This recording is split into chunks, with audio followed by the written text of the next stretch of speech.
اور بہت سارے ہمارے اسلامی بھائی اور اسلامی بہنیں وہ ہیں جو اس محرم شریف کے مہینے کی پہلی تاریخ سے ہی روزہ رکھنا شروع کر دیتے ہیں۔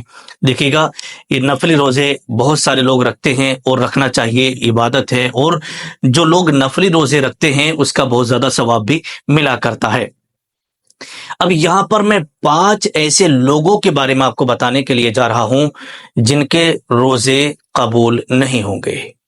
جی، اگر وہ یہ غلطیاں کر رہے ہیں تو پھر ان کے روزے قبول نہیں ہوں گے، چاہے وہ کتنے بھی نفلی روزے رکھ لیں۔ اب وہ 5 لوگ کون کون سے ہیں، بڑے دھیان اور بڑی توجہ سے آپ سماعت کریں، حدیث پاک کی روشنی میں آپ کو بتانے کے لیے جا رہا ہوں۔ دیکھیے گا، صحیح مسلم شریف کی حدیث پاک ہے، اللہ کے نبی صلی اللہ تعالی علیہ وسلم نے ارشاد فرمایا کہ 3 ایسے آدمی ہیں جن کی طرف اللہ تبارک و تعالی قیامت کے دن نظر بھی نہیں فرمائے گا۔ ان میں سے ایک والدین کا نافرمان ہے۔ اسے 3 لوگوں کا ذکر کیا تو ان میں سے ایک کیا ہے؟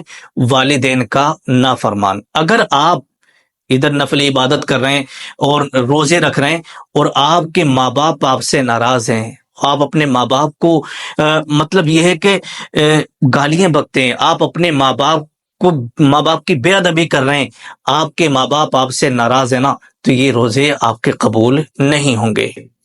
کیوں؟ اس لیے کہ اللہ کے نبی صلی اللہ تعالی علیہ وسلم نے ارشاد فرمایا کہ جس کے والدین جس سے ناراض ہوتے ہیں تو اللہ بھی اس سے ناراض ہوتا ہے، اللہ اور اس کے رسول بھی اس سے ناراض ہوتے ہیں۔ تو اگر آپ نفلی روزے رکھ رہے ہیں تو پہلے آپ اپنے والدین کو راضی کر لیں، اپنے ماں باپ کو راضی کریں۔ اگر آپ کے ماں باپ ناراض ہیں نا تو پھر یہ آپ کی عبادت قبول نہیں ہوگی۔ اب آئیے گا، آگے چلتے ہیں۔ پہلا شخص کون ہے؟ ماں باپ کا نافرمان، چاہے وہ مرد ہو یا عورت، ٹھیک ہے۔ پہلا شخص کون ہو گیا؟ ماں باپ کا نافرمان، جسے عاق الوالدین حدیث پاک کے اندر کہا گیا ہے۔ نمبر 2، دوسرے نمبر پر آتا ہے شرابی، ہمیشہ شراب پینے والا۔ سنن نسائی کے اندر حدیث پاک ہے، اللہ کے نبی صلی اللہ تعالی علیہ وسلم نے ارشاد فرمایا کہ اللہ تبارک و تعالی نشے کی حالت میں نماز قبول نہیں کرتا۔ اور دوسری حدیث پاک کے اندر آتا ہے کہ جو شخص شراب پیتا ہے تو 40 دن تک اس کی کوئی عبادت قبول نہیں ہوتی۔ اب جیسے مان لیجئے گا، آج محرم کی پہلی تاریخ ہے نا، محرم کا چاند نظر آ گیا اور وہ شراب پیتا تھا، ٹھیک ہے۔ اب اس نے کیا کیا، 2-4 دن پہلے ہی اس نے شراب پی ہے اور وہ روزے رکھنے لگا، نفلی روزے رکھ رہا ہے، تو اب بتاؤ اس کے یہ روزے کیسے قبول ہو جائیں گے؟ 40 دن تک کوئی بھی اس کی عبادت قبول نہیں ہوتی۔ کس کی؟ جو شخص شراب پی لیتا ہے۔ اور یہاں تو لکھا ہے ہمیشہ شراب پینے والا، اگر کوئی ہمیشہ شراب پیتا ہے تو اس کی کوئی عبادت قبول نہیں ہوتی۔ اگر کسی نے دھوکے سے یا انجانے میں یہ غلطی کر لی ہے تو سچے دل سے اللہ کی بارگاہ میں توبہ کر لے کہ اللہ آج کے بعد کبھی بھی میں یہ شراب جیسا گناہ نہیں کروں گا۔ تو اللہ تبارک و تعالیٰ کے پیارے نبی صلی اللہ تعالی علیہ وسلم نے ارشاد فرمایا، التائب من الذنب کمن لا ذنب لہ، کہ جب کوئی بندہ اپنے گناہوں سے توبہ کر لیتا ہے تو وہ ایسے پاک ہو جاتا ہے جیسے اس نے کوئی گناہ کیا ہی نہیں ہے، ٹھیک ہے۔ تو دوسرا شخص کے بارے میں اللہ کے نبی نے کیا فرمایا کہ شراب، ہمیشہ شراب پینے والا، تو ایسے شخص کی بھی عبادت قبول نہیں ہوتی۔ نمبر 3، تیسرے نمبر پر بڑے دھیان سے آپ سماعت کریں، تیسرے نمبر پر آتا ہے قطع رحمی کرنے والا شخص۔ یعنی قطع رحمی کا مطلب ہوتا ہے رشتہ توڑنے والا، رشتے کو توڑنے والا۔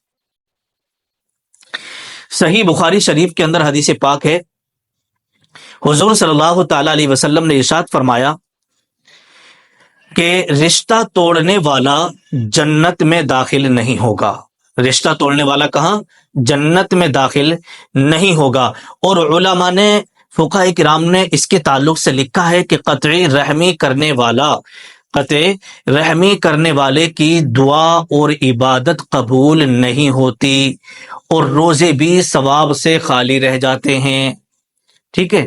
تو ایسے شخص کی عبادت قبول نہیں ہوتی جو قاطع الرحم ہو، یعنی رشتہ داری کو توڑنے والا ہو۔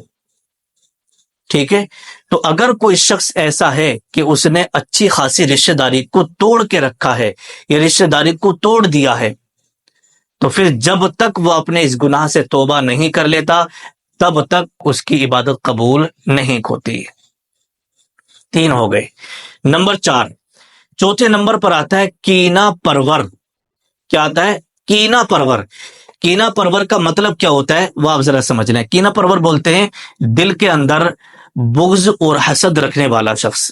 آج آپ دیکھتے ہیں نا کتنے لوگ ایسے ہیں، آپ تھوڑا سا اچھا اوڑھنے پہننے لگیں یا آپ جو ہے اچھا کھانے پینے لگیں یا آپ اپنا مکان وغیرہ اچھا بنا لیں یا اچھی گاڑی میں آپ گھومنے لگیں تو نہ جانے کتنے لوگ آپ سے حسد کرنے لگیں گے۔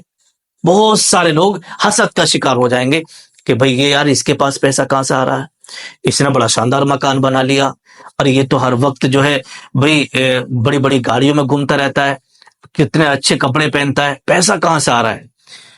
تو کسی کو دیکھ کر کے حسد کرنا، بغض کرنا، یہ کیا ہے؟ تو آئیے گا میں آپ کو بتا دیتا ہوں حدیث پاک کی روشنی میں۔